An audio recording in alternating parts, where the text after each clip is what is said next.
Nasa 3,640 pa lang ang natakbo ng motor ko pero pumutok na yung gulong niya. Rusi na naman talaga, ang daling masira pero imbes na uminit yung ating ulo ay namigay tayo ng soft drinks kay Lolo at sa mga kapwa ko si Q. Bagong araw ay bagong video at challenges na naman pero kaya natin tong lampasan basta maniwala lang tayo sa ating kakayahan. At syempre, nandito na naman ang manong yung sikyo na pabida-bida na hindi malaman kung anong dahilan ay bigla na lang nagkaroon ng malakas na fighting spirit. Kaya tudopos dito sa social media kahit wala namang napapala sa ngayon. At syempre, i-flex ko na naman ang aking Rosie for today's video sa sobrang nipis na nga ng gulong niya kaya yan pumutok na. Iba talaga ang putok sa labas kasi mapa-flat pero pag sa loob mo ay pinutok ay sigurado bibilog ni Allah. Tila na matantanab-tab ko man ng George.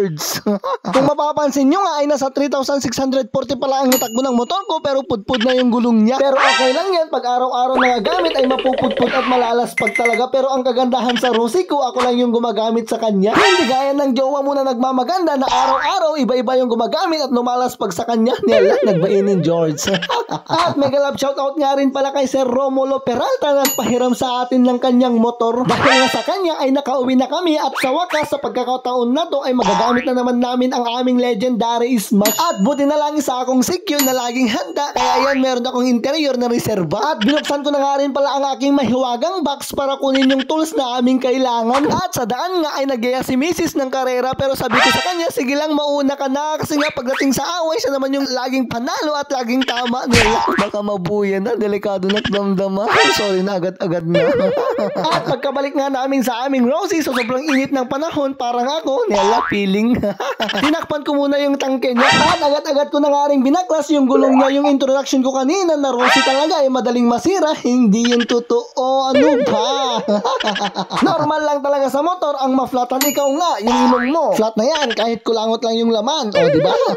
At pagkabaklas ko nga ay dinala na namin yung aming gulong sa may pinakabalapit na vulcanizing shop. At habang inaayos ni Lolo yung gulong ng aming Rosie Padapski ay pumunta muna kami dito sa may Iras Mickey House para kumain ng aming ultimate favorite na Mickey. At pagtingin ko nga sa labas ay nakita ko yung Agraan Motor Parts. Kaya dali-dali na akong pumunta para bumili ng baterya ng aming legendary smash. Mega love shoutout nga rin pala sa may-ari ng shop na to kasi diniscountan ako ng 20 petot. O diba, isupay.